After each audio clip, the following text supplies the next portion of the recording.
Here's the lecture on Black-Scholes. Now, before we do that, let me explain that. The option model, usually people say Black-Scholes model. They published their paper in 1973.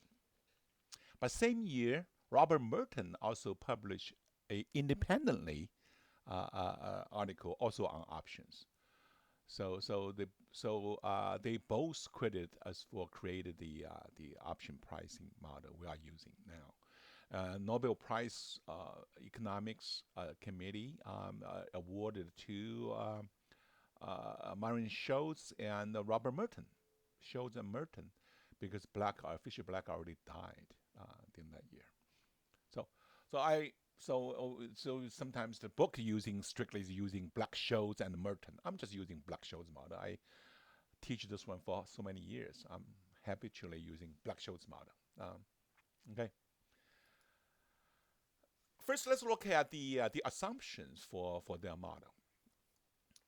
The assumption basically is that the stock price, the symbol is S, in a short period of time, delta t, very tiny short period. Basically, the rate of return, the delta S over S, is assuming to be normal, with a mean of a mu times delta t and the standard deviation of sigma times square root of dt. Now, in our early lecture on the stochastic process, we say that this is basically is arguing the stock price follow a log-normal distribution, and the rate of return follow a what we call a geometric Brownian motion. Okay. Now, in this assumption, the mu here is expected rate of return, and the sigma is the volatility. Now, the log-normal distribution is unsymmetrical. So, in this case, they showed you is a skew to the right.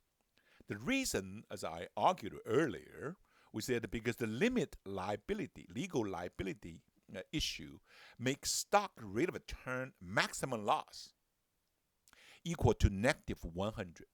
There's no limit for maximum gain. Therefore, the distribution is more complicated. Now, here is the comparison, the shape. If you're looking at the normal distribution on the right-hand side versus the left-hand side, the log-normal distribution is in normal distribution is symmetrical, bell-shaped symmetrical. It's a mean, it's a median, it's a mode, all in the middle. On the other hand, the log-normal distribution is asymmetrical. So the expected value is not in the middle, because in normal distribution you can using the 68, 95, 99 rule. Symmetrical, we can guessing the interval. For example, 95% interval within, plus or minus 1.96 times standard deviation within that range. But log-normal cannot do that. Therefore, we can easily transfer a log-normal distribution into a normal distribution by take logarithm. Okay? And here is the argument we already had in our the assumption in the last lecture on exemption. So the mean for the future, the log of a future stock price has a normal distribution with a mean of log S0 plus mu minus delta 2 divided by 2 times t. Now, this is the mean, this is standard deviation. Okay. Notice that the S0, as I argued earlier, it's a constant number. So it's like, for example, the current stock price $40. So log 40, which is a constant number, you just add to the mean. So you shift the distribution to the right. Since log of S usually is positive, you shift to right, but the shape never changed. Okay, so it doesn't still is a normal distribution. So for that reason, the log ST over S, this is the rate of return. This is continuous compounding rate of return, can be rewrite like on the top one. You put a constant number. This is ST minus this, minus a constant number.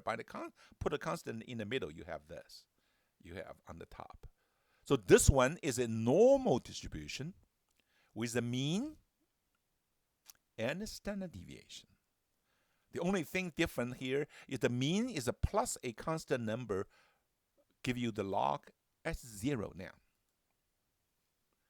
Now, in the expected rate of return for stock price, for a log normal distribution, it will be S0 times E mu T. This is a log normal distribution.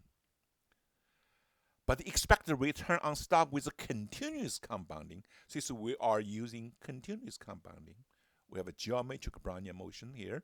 So the mean is mu minus sigma squared divided by 2.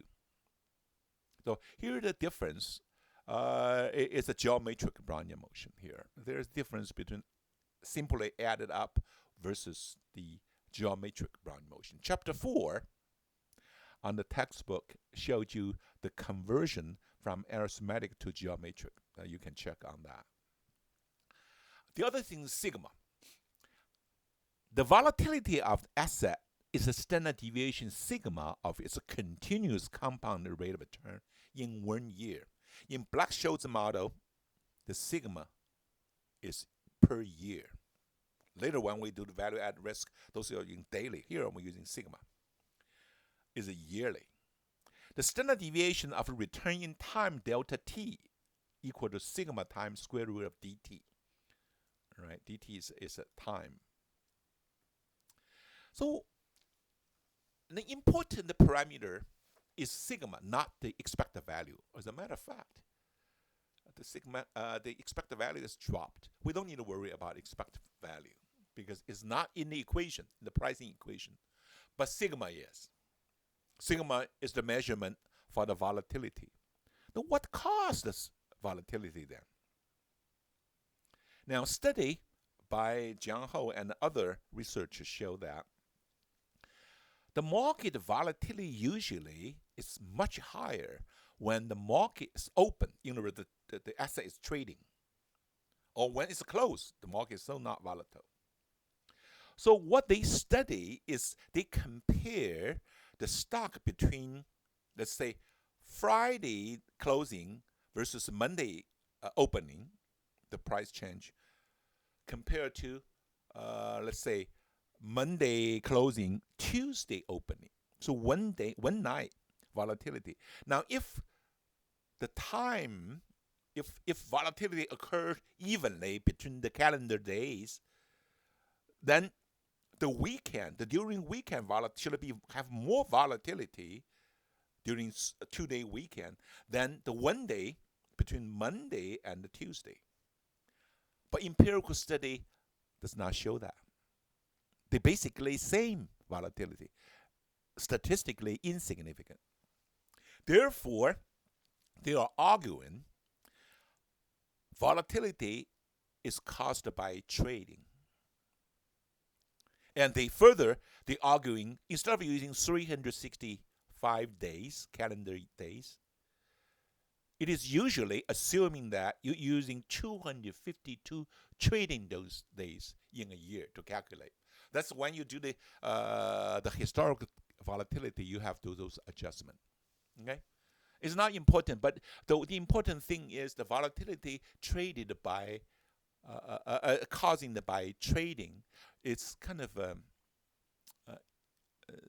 surprising discovery. And Jiang Ho is famous for his finding on that part. Okay. Now the concept underlying behind the derivation of Black-Scholes and also Black-Scholes-Merton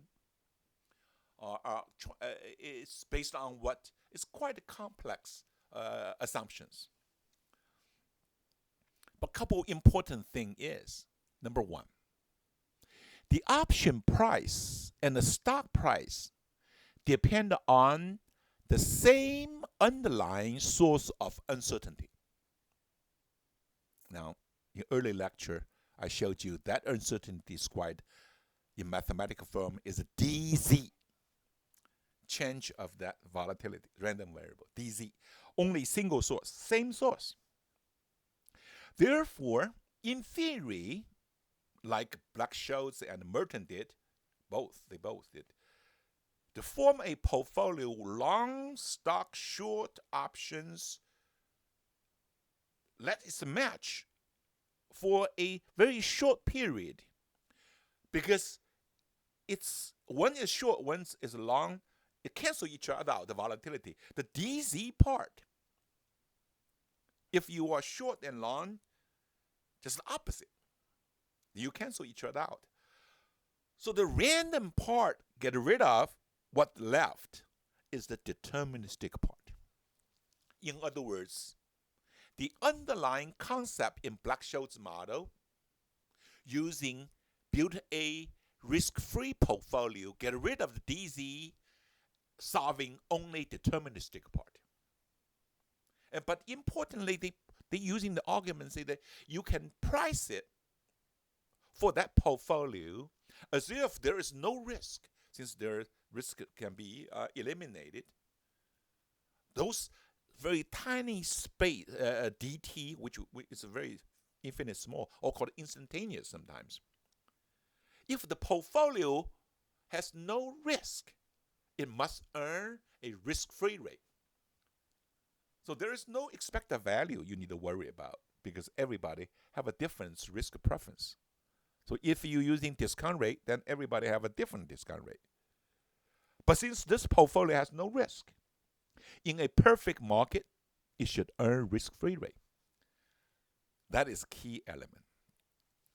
Now, the derivation of Black-Scholes model is complicated. I'll go very quick. But I still want you to go through it, to have a concept as to what they are doing. Now, I'm using 3 steps to explain that for the derivation, give you how they'll achieve that equation called a partial differential equation, describe the options process, the random process movement is. Given condition, we already know the stock price follow a geometric Brownian motion, delta S equal to mu time S time dt plus delta S dz. Now this part, the change of stock price has a deterministic part and a random part. Now here we are using discrete, right? You understand more of a discrete time, dz. dz is the random part, unpredictable part. But follow a standard normal distribution with epsilon. The epsilon is standard normal. And it's also a function of time, square root of t. That is a geometric Brownian motion characteristic. It's a function of time. Okay. Now df, here f is the derivative security. Here is the option. F can be C when it's a call. F can be P when it's a put. Just like a stock, it have a drift term. But its drift term is more complicated, approximation, time dt. And right-hand side is the random term, have a dz, exactly dz. But they are these follow the following equations. Now, so these 2 equations, these SDF, describe a change of stock and a change of call or put. Now you build up a portfolio, you sell one call, if the F is call, but buy fractional of share of stock. Partial F over partial S is called a delta function, which is the hedge ratio. Hedge ratio, change of call versus change of S. It's a hedge ratio. How much you match it, right? For example, one call might match, let's say, 0.4 share, for example.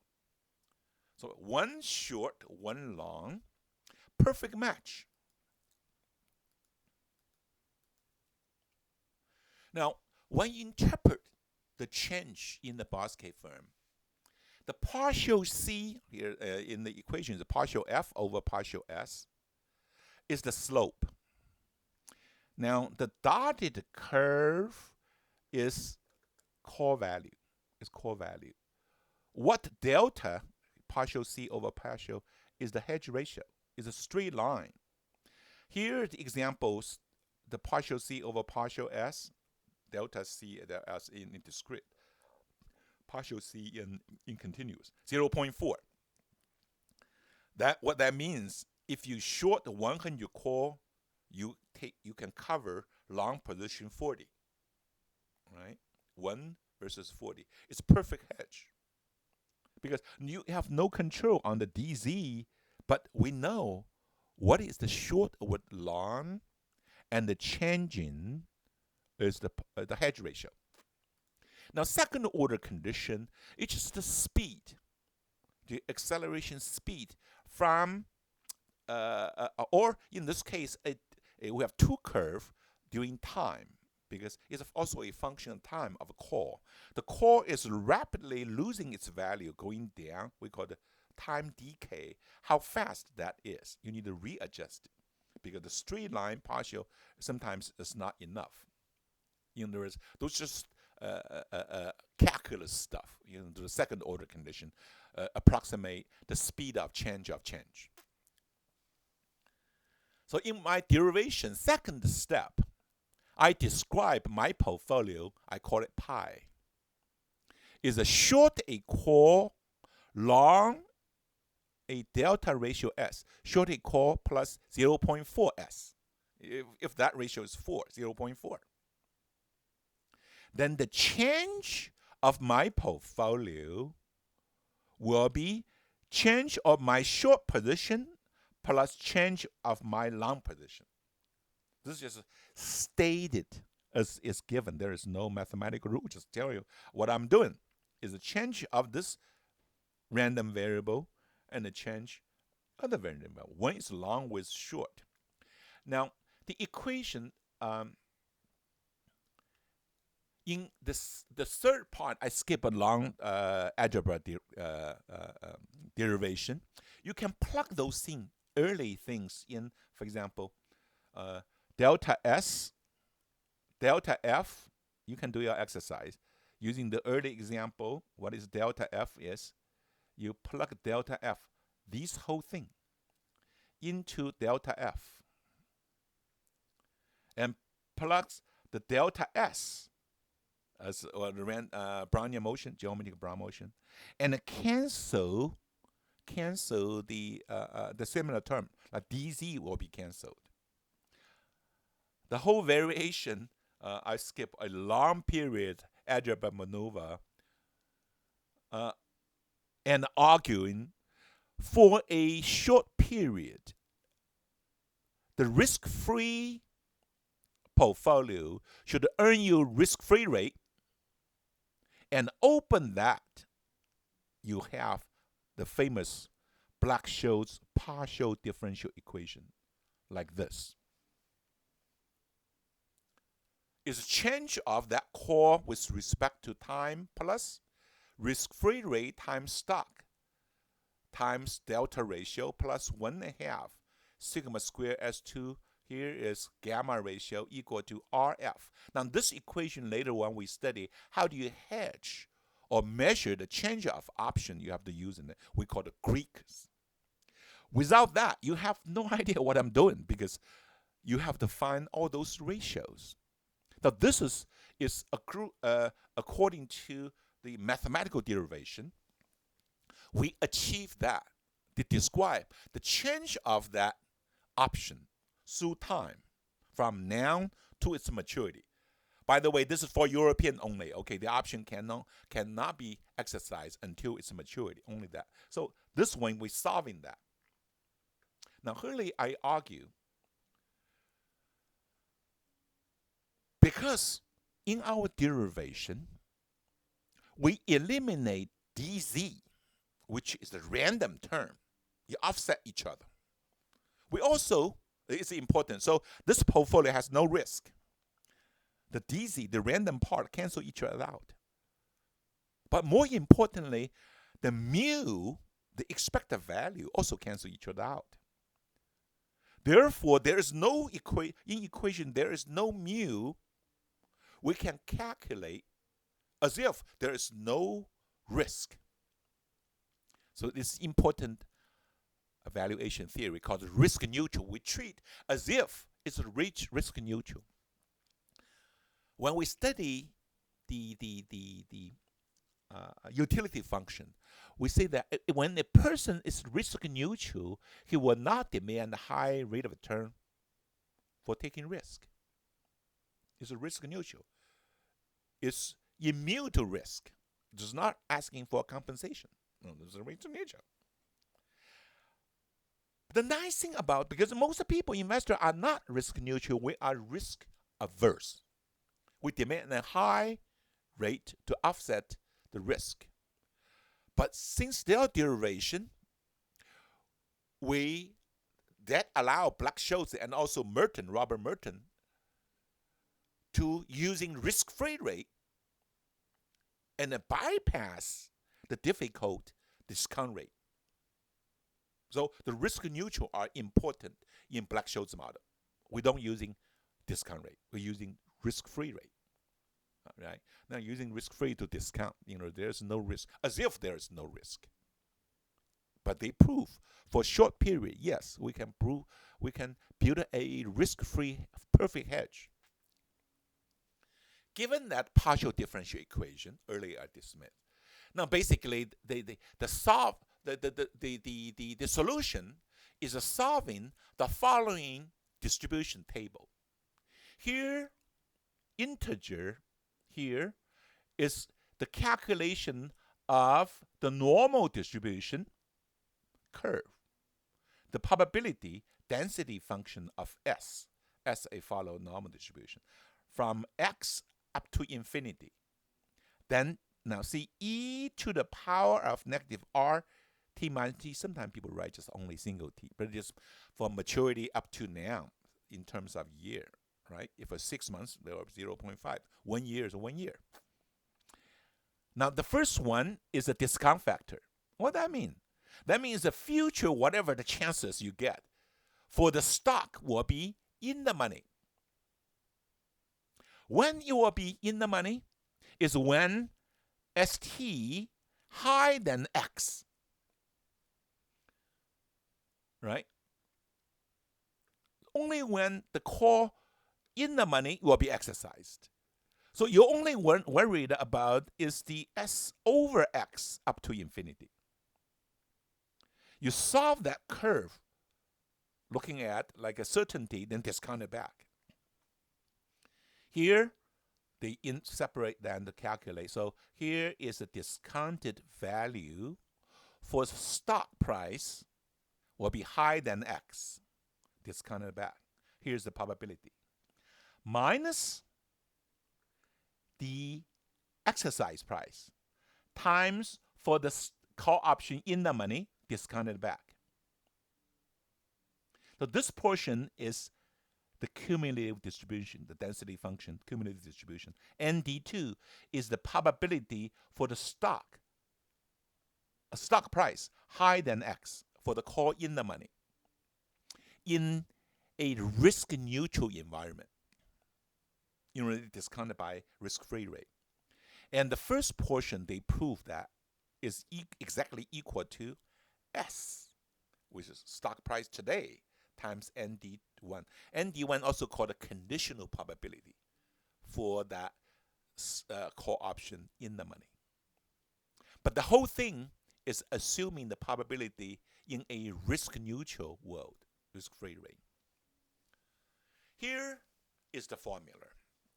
Now, let's ignore the put price. This is the all European option, okay, until now. So call value today is equal to today's stock price times the conditional probability for stock price in the money, or the call value in the money, minus the present value of exercise price or strike price. The e to the power of negative RT is discount factor, times the conditional probability that stock, the call will be in the money. Now, inside the ND1, the cumulative distribution function, the density function, D1 is look underneath. D1 is log of S over X. plus r minus sigma 2 divided by 2 times t. T is in terms of year. The whole thing divided by sigma over square root of t. Now, what is that? That is geometric Brownian motion, the volatility part, the risk part. D1, D2, D1, I'm sorry, D1. D2, just D1 minus sigma square root of t. That is, okay? Now, this equation, you have to, I call it stochastic model. Compare this one with a deterministic model like constant dividend growth model. In our formula, in the Black-Scholes-Merton formula, using probabilities. So it's dependent on probabilities, right? So it's stochastic model. It's much more sophisticated than those deterministic model, but also become very difficult for average people to really handle the Black-Scholes model. Now this is their model. Now let me spend some time on that NZ function, standard normal distribution function. The Z is a critical value, which is equal to X. X is a random variable with a normal distribution minus its mean divided by sigma. You standardize it, this normal distribution, into a standard normal. Standard normal, when the mean equal to 0, standard deviation equal to 1, variance also equal to 1. 1 to the power of 2 is 1. So Z is a transformation we call standard normal distribution, Z. Okay. Now, the table will show you the X, if X somewhere here, the table show you the area from left up to X, what the area is. We take integer area is. Now, the whole area under this curve, normal distribution curve, equal to 1 or 100%. So you need to check the table to see from left to right what the chances are. The chances are. The tables are at the end of the book. We'll study a little bit later. Now, the easy one to do this is using Spreadsheet, particularly for online class.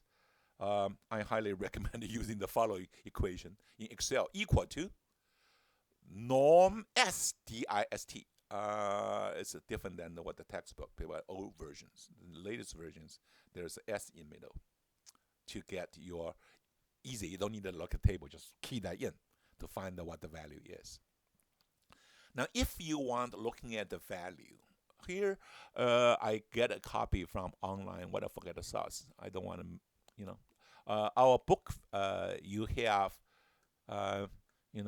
2 pages. On one page, on right-hand page, is from 0 up to infinity. Left-hand page is when the Z number is negative, from negative infinity to 0. So we're looking at it in the middle. Here, let's look at a couple of things. First of all, those areas are always from left to right. Check your page 591. Okay, from negative infinity up to X. Now, how do I read that X or Z? For example, there always is the area or the probability area up to that. It's always up to Z. The outside that one is the Y1 part. In other words, when that Z is higher than the critical point, it's 1 minus, because the whole thing is 1 minus this probability, you get your complement. So it's the right-hand side. Now let's look at a critical value Z equal to 1.96. 1.96. How do I check?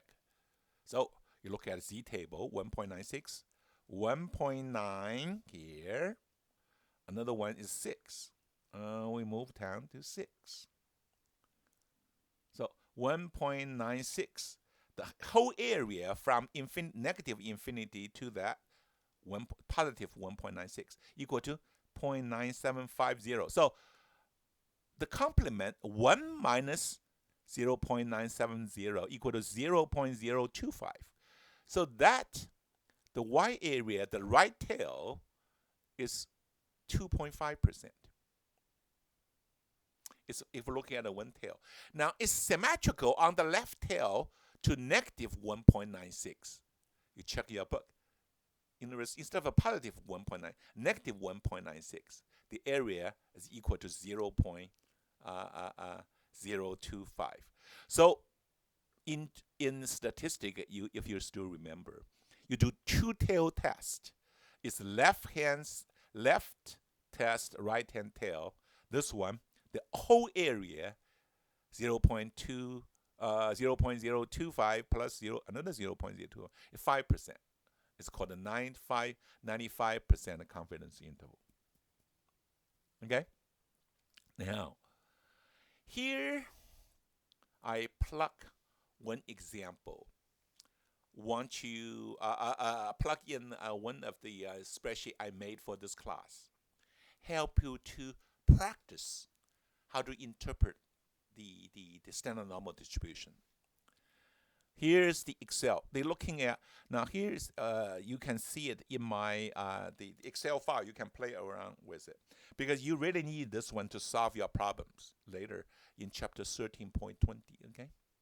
Now let's look at that. Two numbers. One number, let's look at Z, 1.96. We say that, so the shades, underneath the distribution, the shades up from negative infinity up to 1.96 is equal to, that probability Z, 0.975. We know that. Then we're using 1, the whole area minus that. You get 0.0250 is the Y area. This is to the right of Z. Now, this time, because it's symmetrical, in the middle, the standard normal, the mean is 0. You can almost folder a page, this page, folder a page, the left-hand side equal to right-hand side. In other words, the positive 1.96 become negative 1.96. You flip it to the left. Check the table. For negative 1.96, the area from negative to that number is 0.025. And its complement, 1 minus n to the power of negative 1.96 is 0.975. Therefore, like a 95% confidence interval in the middle, two tails test. The left-hand side, 2.5, right-hand side, 2.5. In the middle, you have 95%. But what's the relationship? Here is important concept. Due to its symmetrical of the table, 1 minus n x is equal to n minus x. Now remember, when you do core options, or you're dealing with nx.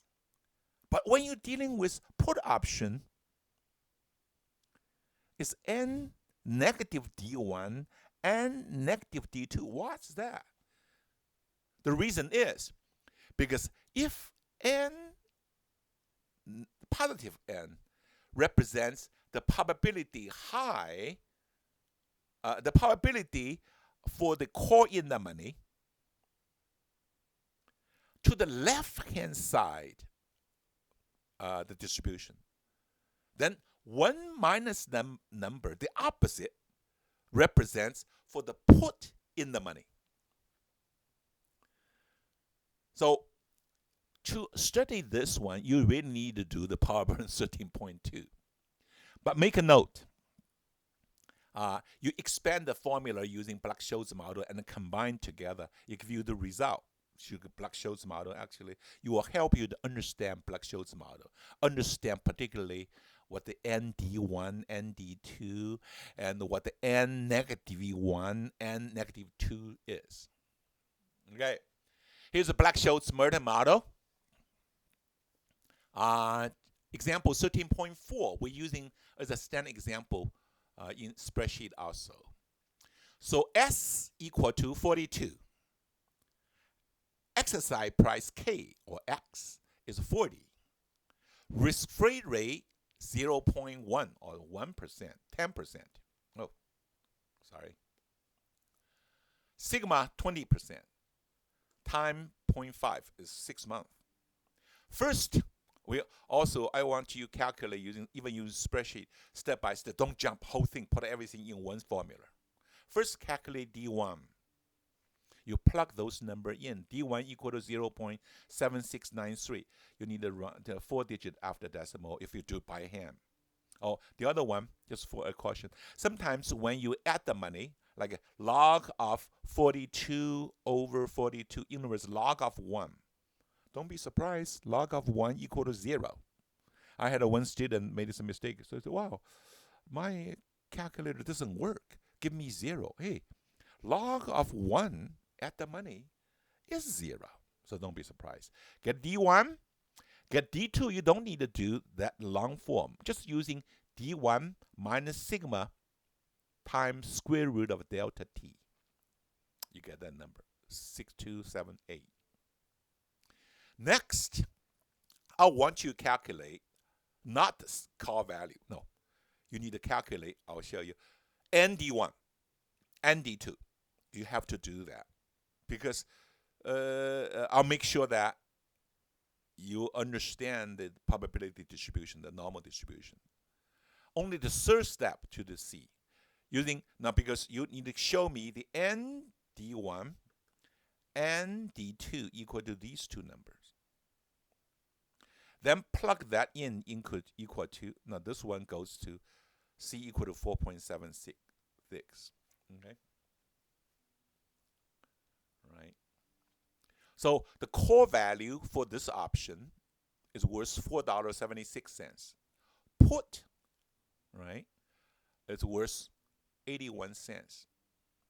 Now, Black-Scholes model is a key element you need to study. One thing is do it by hand. The other one using spreadsheet. For that reason, let me see. I have a spreadsheet available for you to download and create, using a model to create. So here is the example of from my model. Okay. Now, in those pricing model, the part of reason for study derivative securities, they always have some programming, computer programming requirement. It's a part of like a so-called financial engineering part. You need to program those things to do it. You don't need to by hand, you know. In a pricing model, usually you should have certain portion is called input version. Input version is let people put those number in, so those number change. Depending on what the situation. Now, starting from the Black-Scholes, that part, those are modeling part. Modeling part are using formulas. On top of the input part, not formula, but numbers. Oh, so those are input. If you change those number, those things will be changed. And I think this one, I forgot what that number is. And the model, let me see if I have a model available. Yes, no? Let me see. Okay, yeah. Here is a model. You change, so this portion is the input version. I can change whatever the number is. So stock price 50, instead of 50, I put a 60, for example, right? If I change it, if I change that number, now let's look at the red one, the core value. I put a 60 in. If I hit the return, see everything changed. The stock price 12. Now, if I change the stock price to 34, whatever that number is, the whole thing will change to 0.07 something. You know, so I'll change. Those model are, so those allow you change, but the model part should be protected. It will not be changed. Okay, not changeable, but the input part change. As for there are downloadable formula everywhere. I want you to create this formula. It's quite a requirement. I will ask you to do it. Write it yourself, not using the rating formula. Although you can. Now, if you're looking at my formula, looking at this ratio, for example, like D1, I click this D1. It's a model, right? You find out my model, which is equal to log S over X plus all those things. I said, wow, it's not like a sales reference. In this model, I'm using name. I use the name function. Now here is the name function. On the left-hand side corner, up left-hand side corner, under the past, here is name function. So let me click B5. When I click B5, I name B5 as lowercase s. I name B6 as X instead of a B6. So I name this cell with a algebra note. Then when I use my formula, I can use those names instead of using sales reference. Using sales reference is much easier, but it's not so convenient as using names. So in other words, here I'm using the name system. In my slides, let me go back to my same slides. Okay. Here's my slides. Again, here's a part of you name your input, select the cell, and you then put the left-hand side, call it S, call it X, whatever you want. But there is some limitation. You cannot use the same name as the spreadsheet will get confused, okay? So you check that the model. I even have like a full model for that. So let me jump out. This part is computer programming a little bit. Where's my, here, okay. Here's my model. So check my model. You download the check my model to see the formula here I'm using are all names. Let me see if I'm using names here. Oh, it's too big. So this is the part. I'm using the name part to, oh, this one already done. All right. This one is not. I'm using my spreadsheet. Where's my spreadsheet? Oh, this is another one. Jesus. But anyway, name system allow me to write the formula as if it's just like a formula. Okay. So this is one way to do it. The other thing I want to mention is for the put price. For the put price here, in this cell, the green cell, you calculate ND1, that's to the left. Here is the negative D1. How do I do that? I'm just using 1 minus the left-hand side number. I get N negative D1. So I calculate ND2, then I'm using 1 minus ND2, I get N parenthesis negative D2. So we're using put options. In put option using Black-Scholes model, put option, direct model, but most people don't use that. People are like using put call parity. In other words, instead of using that complicated model like a negative ND1, ND2, people just plug it in. But in order to calculate that, in order to find out the put, you have to calculate call. So call minus S plus present value exercise price. The example is 13.4, in this case 0.81. So exactly like a Black-Scholes put model. It's up to you. It's up to you. It's commonly people are using put call parity to do that. Okay.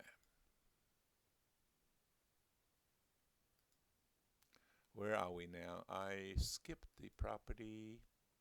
Okay, here. I'll do it this way. Now in Black-Scholes model, Here's the Black-Scholes model. So call value is a stock price today times ND1 is a conditional probability for call in the money minus K present value of probability call in the money. Let me give you the extreme cases. Let's say there's no chance for this call in the money. So ND1 equal to 0, ND2 equal to 0. If there's no chances for this call in the money, how much you will pay for the call? 0 minus 0. You pay nothing, isn't it? On the other hand, if the D1 and the D2 are more than 0 but less equal to 1, 100% this call will be in the money. For example, if you have if you have Amazon.com, you bought it 8 years ago. A call option, usually not that long. You bought it for $100. Now it's $1,000. So 100% you will be in the money, right? So the ND1, ND2 all become 1. What is that? So it's S minus today's price minus present value exercise price. In other words, the extreme value in our case, we can say that when S0 becomes very, very large, the call will be definitely in the money.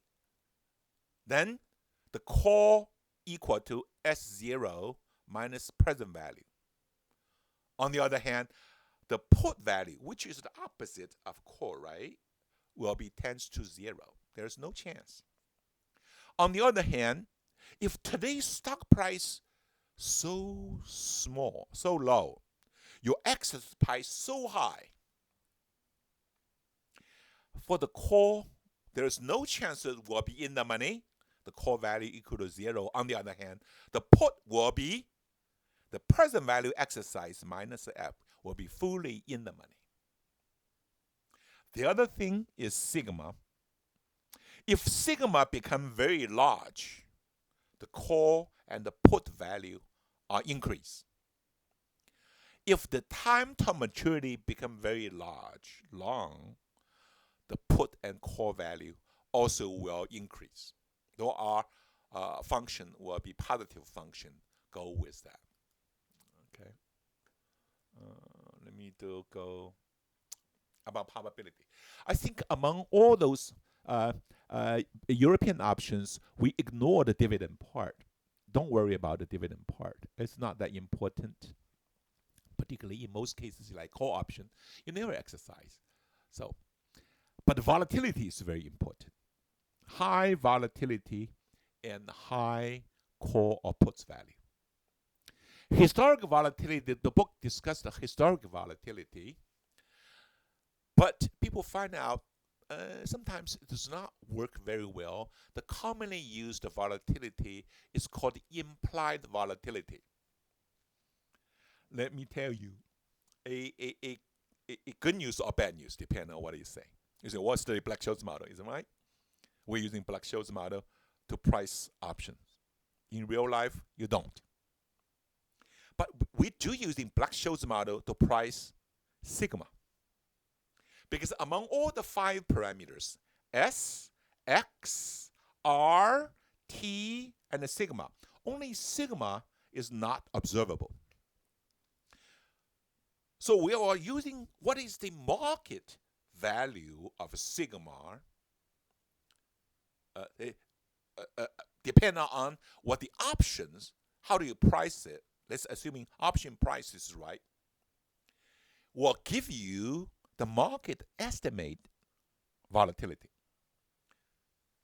In other words, implied volatility is the volatility for which Black-Scholes model price will equal to market price for call and option. Now, we will discuss this one in detail. It's part of risk management, is how do you measure risk. And the implied volatility is a very important concept. We'll study next in 2 weeks on that. As a matter of fact, implied volatility, also, if you're looking at the Yahoo Finance. Just check the number called the VIX. VIX is the volatility of S&P 500, also called panic index. It's the implied volatility of S&P 500 using Black-Scholes model, Merton model, as a matter of fact, to calculate that. The high the volatility, high the VIX means the market is high panic. In the old days, if you're looking at history, during market crash, the implied volatility as high as 80%. The market crash in January 09. But lately become very, very low. Particularly, supposed to mark. So the theory basically says, if market getting panic, people are going to buy insurance, buy put or calls, particularly by puts. Then put and call value were going up. The implied volatility were going up. But lately, we don't see that.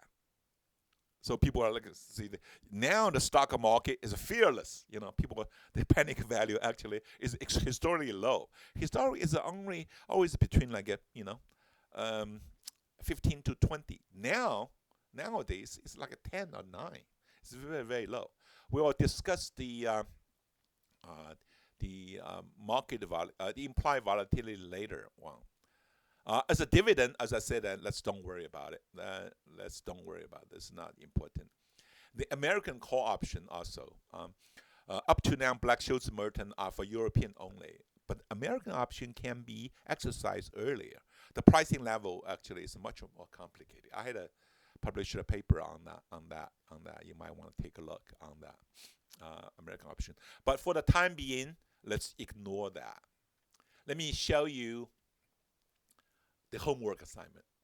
By the way, these 2 lectures is the key, what you paid for, for the derivative securities. So it's very important, the concept you need to working for it. Okay.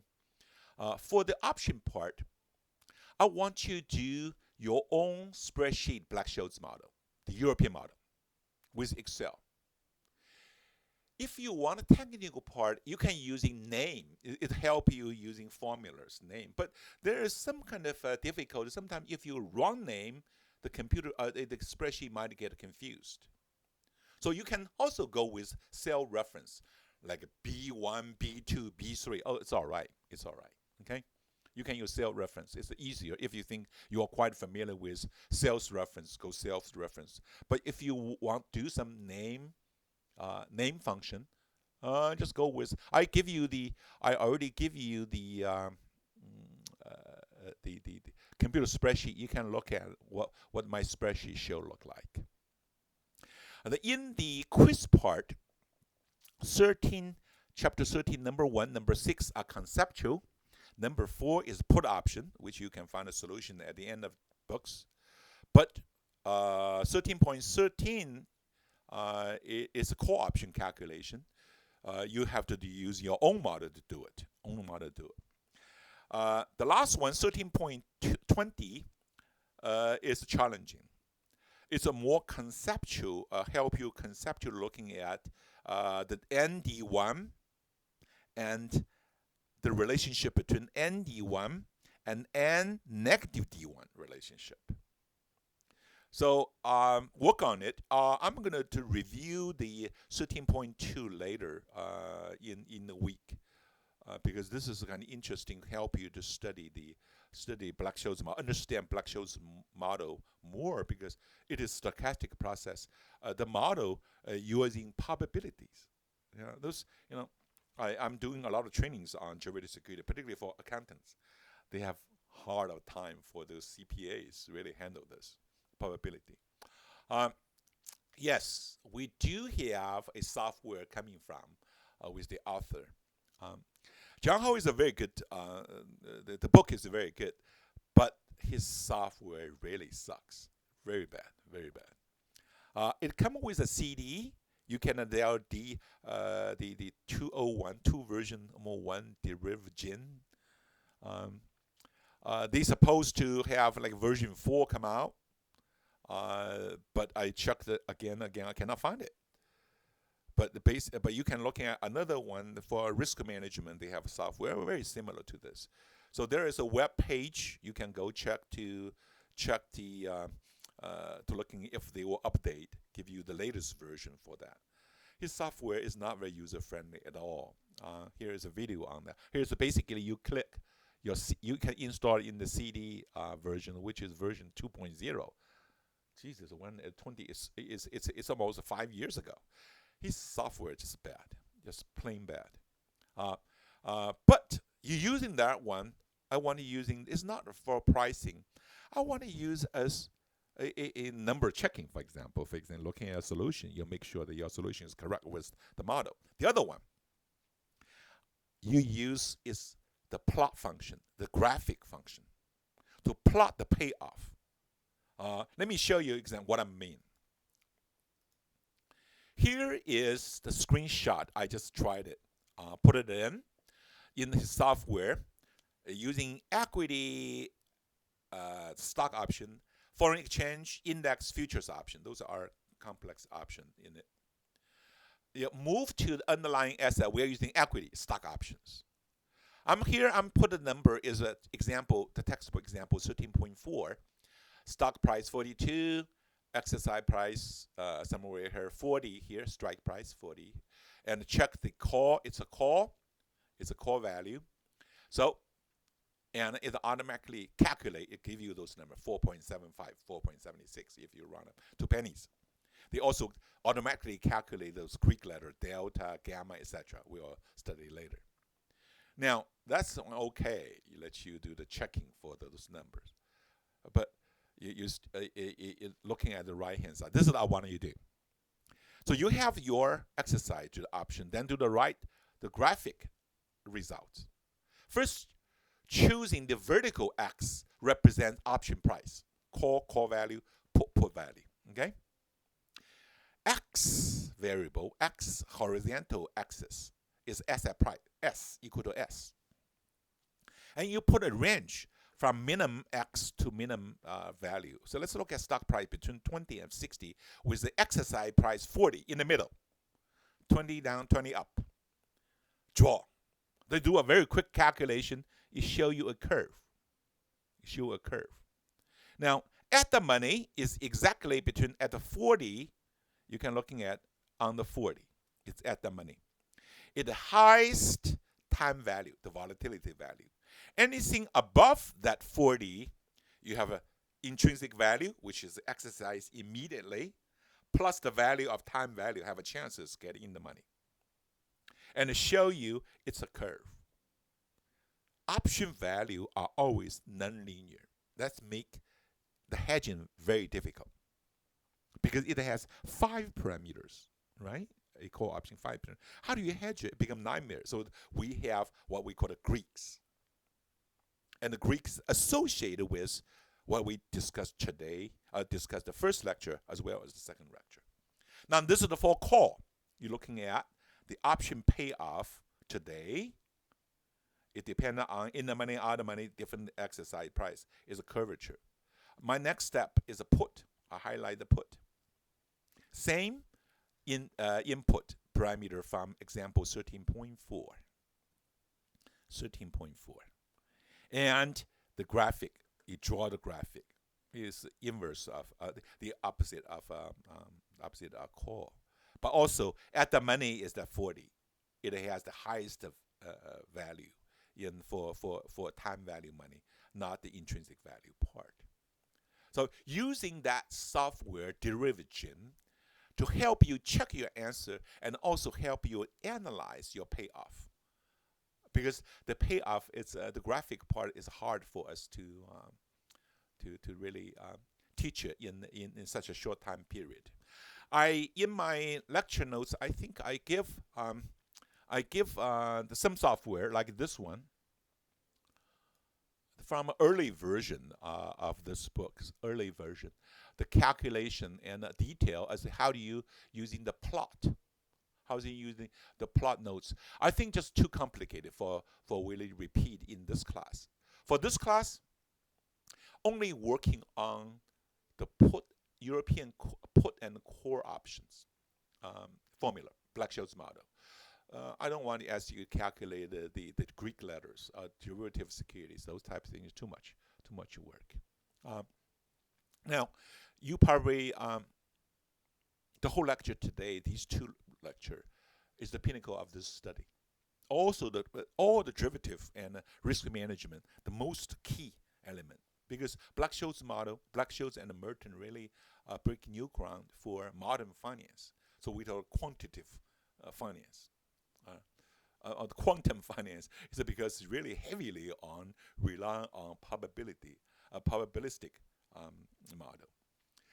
The fundamental, the textbook we are using, John Ho shied away from the hard math part, and he skipped the random walk chapter. But it makes his Black-Scholes hard to understand. He's using binomial model. Binomial model is a more of an approximation. It does not tell you why the nature of option, nature of probability. So I'm do the old-fashioned way. We do the hard way. We study the underlying process for stock, then looking at Black-Scholes model. Let's work in that way. I've teaching this course for many years, and my research field on also in this. So I'm pretty good at this. So if you have any questions, please let me know. You can always turn in your homework with question asked, so I can answer to it. I need some feedback. Everybody had at a different level of understanding. So if I have a particular question you want to ask, you ask me, I'll try and answer as soon as possible. All right, so much for today's lecture on Black-Scholes model. See you next time. Bye.